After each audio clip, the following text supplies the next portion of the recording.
मेरा नाम स्टीव है। मेरे पास अब ज्यादा वक्त नहीं बचा है, लेकिन मैं कहानी को पूरा करना चाहता हूँ ताकि जो भी ऑनलाइन आए वो इसे पढ़ सके। अगर तुम्हें कभी भी सड़ी हुई बदबू का एहसास हो तो उसे नज़रअंदाज मत करना। मैं नहीं जानता कि ऐसे कितने लोग हैं। ये कल की ही बात है जब मैं अपने प्रॉम पर जाने की तैयारी कर रहा था। मेरी डेट बहुत ही जल्द मेरे पास होने वाली थी।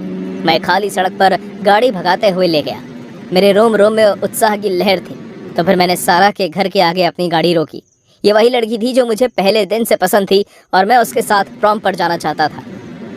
सारा, तुम कमाल लग रही हो। शुक्रिया स्टीव। हम एक दूसरे को गले लगते हुए और बात करते हुए प्रॉम के वेन्यू पर पहुंचे। लेकिन उस वक्त मैंने कुछ ऐसा महसूस किया जिसके बारे में सोचे बिना मैं रह नहीं पा रहा था। हवा में गंदी बदबू। ये अजीब सी बदबू किस चीज़ की है मुझे नहीं पता। हमें खिड़की खोल लेनी चाहिए, है ना? और इसी तरह हम प्रॉम पर पहुंच गए। मैं उसे डांस फ्लोर पर ले गया और हमने उस रात को मजेदार तरीके से बिताना शुरू कर दिया। सब कुछ बहुत ही अच्छे से चल रहा था कि अचानक लाइट चली गई। सारा, सारा तुम कहाँ हो? मैं उसे कहीं भी ढूंढ नहीं पा रहा था। मैं अंधेरे में ही धीरे धीरे आगे की तरफ जाने लगा कि तभी मुझे लगा जैसे कोई जमीन पर गिरा हुआ है। हे, वहाँ कौन है? क्या तुम ठीक हो? और एक ही झटके में लाइट वापस आ गई। मैं घृणा में पीछे हट गया। मेरे चेहरे पर चिंता और सदमे की झुर्रियां आ गई। मेरे सामने जमीन पर 2 लोगों की लाशें पड़ी हुई थी और इस जगह हड़कंप मच गया। बच्चे चीख रहे थे, चिल्ला रहे थे, लेकिन मेरे दिमाग में सीधा सारा आई। आखिर वो कहाँ थी? मुझे उसे ढूंढना पड़ा, इसलिए मैं दरवाजे से बाहर भागा और प्रॉम के पीछे बने जंगल की तरफ जाने लगा। जब मैं भाग रहा था तो मैंने अपने नाम की धीमी पुकार सुनी। स्टीवन, स्टीवन जल्दी आओ, मेरी मदद करो। वो सारा की आवाज थी, इसलिए मैं और तेज भागा। जब मैं उसके पास पहुंचा तो मैंने देखा कि वो मोमबत्तियों से बने एक बड़े से गोले के अंदर खड़ी थी। मैं उस गोले के अंदर चला गया। सारा, तुम यहाँ क्या कर रही हो? ये सब मोमबत्तियाँ क्यों जल रही हैं? हमें वापस जाना होगा, वहाँ बहुत सी लाशें हैं। स्टीवन, मेरे पास आओ। पास? क्या मतलब है तुम्हारा? हमें यहाँ से चलना होगा। जैसे जैसे मैं आगे बढ़ा उसने अपना चेहरे पर हाथ रखा और उसे खींचने लगी। और तब जाकर मैंने उसके नीचे की घिनौनी चीज देखी। सड़ी और मरी हुई जिस त्वचा ने उसके सड़े हुए मांस को ढक रखा था वो आसानी से उतर गई और अब मुझे एक सड़ी हुई लाश का सामना करना पड़ रहा था। लेकिन सबसे बुरी बात यह थी कि वो अब भी हिल पा रही थी। क्या बकवास है? आखिर तुम हो कौन? मैं मर चुकी हूँ स्टीवन, मैं मर चुकी थी और अब मुझे वापस जिंदा होने के लिए बलि देनी होगी। लेकिन मेरे पास सिर्फ चांद के आने तक का समय है। मुझे माफ करना स्टीवन, मैं कुछ और बनना चाहती थी। फिर वो मेरी तरफ कूदी। वो मेरी जिंदगी लेकर अपनी जिंदगी बनाने के लिए पूरी तरह से तैयार थी। मैंने भागने की कोशिश की, लेकिन उन मोमबत्तियों ने किसी तरह का बांध बना दिया था जो मुझे उस गोले से निकलने नहीं दे रहा था। जब मैं उसकी तरफ मुड़ा तब तक मेरे पास वहां से निकलने का वक्त खत्म हो चुका था।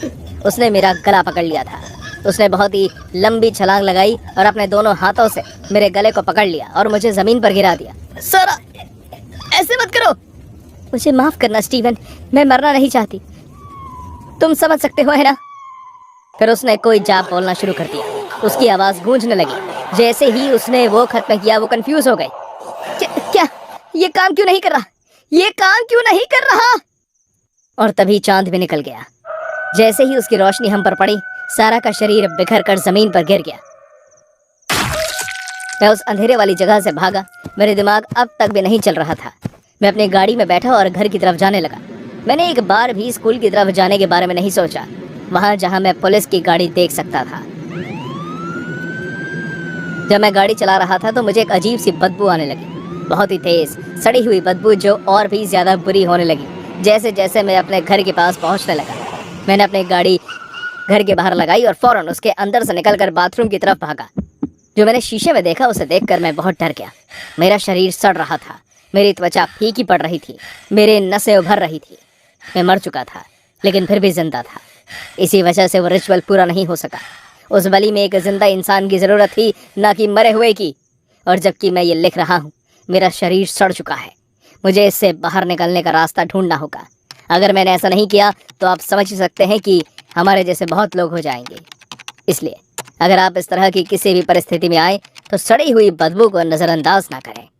Good bye. ये मेरे स्कूल का पहला दिन था।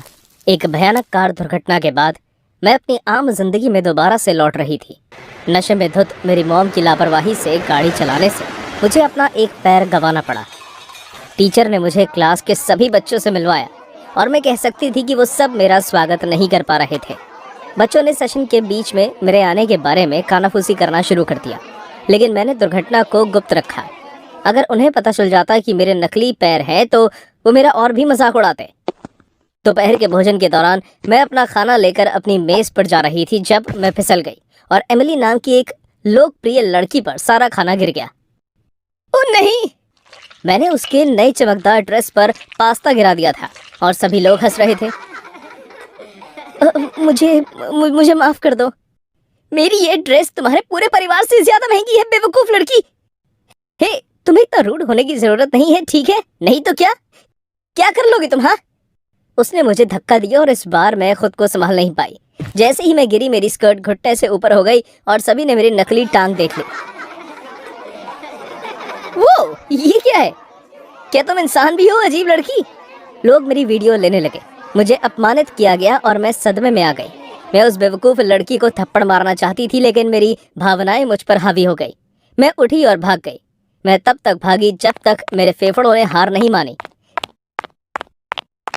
जब मैं रुकी तो मैंने खुद को एक जंगल में खड़ा पाया। स्कूल का पिछला हिस्सा घने जंगल की ओर जाता था और मैं उसमें खो गई थी। पता नहीं कहाँ जाना है। मैंने इस लंबी पैदल यात्रा के रास्ते को देखा। एक रास्ते के अंत से एक गुनगुनाहट की आवाज आ रही थी।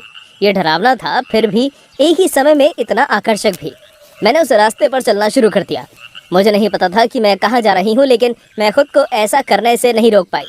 5 मिनट चलने के बाद मैं इस छोटी सी मिट्टी की झोपड़ी के सामने पहुँच गई। इसकी खिड़की से धुआं निकल रहा था। तब तक गुनगुनाहट बंद हो गई थी। गंदी बदबू हवा को भारी कर रही थी। उत्सुकता में मैं झोपड़ी में घुस गई। एक अजीब सी महिला अग्निकुंड के पास आंखें बंद करके बैठी थी। महिला के चेहरे के एक हिस्से पर जलने के घाव थे। आंख के गड्ढे पर एक छोटा बर्तन था जिसमें कुछ काला उबल रहा था। अचानक महिला ने अपनी आंखें खोली और मुझे देखकर मुस्कुराई। तो तुम चाहती हो कि वो तुम्हारे साथ अच्छे से पेश आए? मुझे नहीं पता कि उसने वो कैसे बताया, लेकिन मैं अपना सर हिला चुकी थी। वो अपने बचे हुए दांतों को चमकाते हुए मुस्कुराई और मुझे आग के पास बैठने को कहा। मैंने एक वफादार कुत्ते की तरह उसके निर्देशों का पालन किया। उसने एक डिब्बा निकाला और उसे खोला। मेरी त्वचा रेंगने लगी जब मुझे ये देखने को मिला कि उसके अंदर क्या था। ये एक मरे हुए पक्षी के पैर थे। समय के साथ उसका रंग काला हो गया था। मैं इसका क्या करूंगी? तुम अपनी समस्याओं का समाधान कर सकती हो। ये 3 इच्छाएं प्रदान करेगा, लेकिन भाग्य के साथ छेड़छाड़ करने के लिए सजा परिणाम भी भुगतना पड़ेगा। जो हो गया उसे तुम बदल नहीं पाओगी। तुम्हारी इच्छाओं को वर्तमान के इर्द गिर्द होना जरूरी है, लेकिन तुम्हें यह तय करना होगा कि तुम वो चाहती हो या नहीं। मैंने बक्से को देखा और महसूस किया कि मेरा दिल तेजी से धड़क रहा है। मेरे पास खोने के लिए और क्या है? मैंने उसके हाथ से डब्बा लिया और तभी बिजली का एक झटका लगा। एक तूफान आ रहा है। अंधेरे में खो जाने से पहले तुम्हें घर जाना चाहिए। मैं उसकी झोपड़ी से बाहर आई। बक्से को अपने बैग में रखने के बाद मैंने एक आखिरी नजर के लिए पीछे मुड़कर देखा और एक झटके में झोपड़ी गायब हो गई। हाँ, महिला कहीं नहीं थी। वो जंगल के बीच में बस एक खाली बंजर जमीन थी। मैं पूरी रात सो नहीं पाई। मैं सिर्फ यही सोच रही थी कि अपनी पहली इच्छा के रूप में मैं क्या मांगू। फिर अचानक दिमाग में एक क्रूर योजना आई। मैंने बक्सा खोला और अपनी पहली इच्छा जाहिर की। मैं चाहती हूँ कि एमिली स्कूल में अपमानित हो। अगले दिन हम सब 8 की क्लास में बैठे थे जब एमिली ने पागलों जैसा व्यवहार करना शुरू कर दिया। उसने कैंची उठाई और पागलों की तरह हंसते हंसते बाल काटने शुरू कर दिए।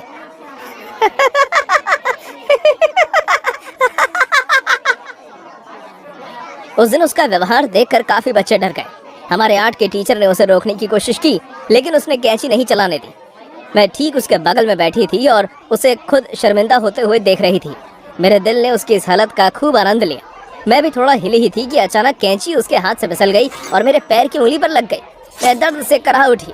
एमिली को क्लास से बाहर ले जाया गया और मुझे तत्काल चिकित्सा सुविधा मिली।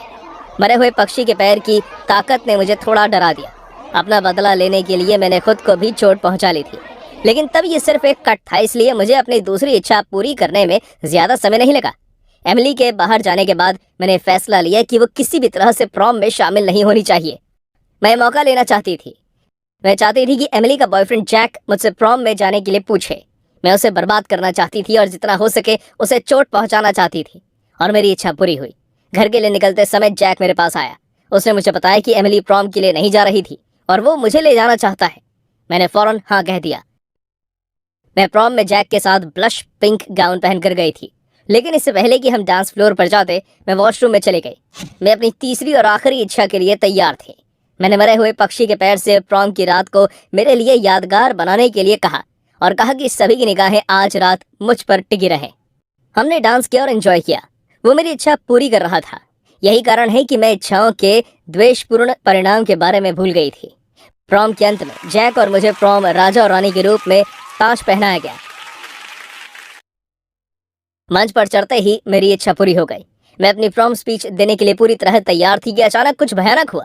ऊपर से दुर्गंध युक्त सुअर के खून से भरी एक बाल्टी मेरे ऊपर आ गिरी। मैं गाढ़े चिपचिपे तरल से लिपट गई। मैंने सामने लोगों की तरफ देखा और सभी की निगाहें मुझ पर थी। जैसा मैं चाहती थी वैसा ही हुआ। अचानक एमिली मंच के पीछे से सामने आ गई। वो प्रॉम होने से ठीक पहले अपने बॉयफ्रेंड को चुराने के लिए पागल हो गई थी। उसी ने मेरा सर के ऊपर बाल्टी बांधी थी और सही अवसर का इंतजार कर रही थी। तभी मेरा सर गुस्से से फट गया। मैं अपनी प्रॉम क्वीन की ट्रॉफी के साथ एमिली पर कूद गई और उसके सर पर मारना शुरू कर दिया। लोग हमें अलग करने की कोशिश कर रहे थे, लेकिन मैं नहीं रुकी, बल्कि एमिली के दिल ने धड़कना बंद कर दिया। मेरी जिंदगी बर्बाद हो गई और अब मैं अपनी मौत का इंतजार कर रही हूँ। हर रात मैं इन बुरे सपनों को देखकर चिल्लाकर उठती हूँ, जहाँ एक मरे हुए पक्षी के पैर अपने तेज नाखूनों से मेरी त्वचा को झुलसा रहे होते हैं। हे भगवान, मैंने कोई धोखा नहीं दिया। मैं उस रात बहुत ज्यादा नशे में था।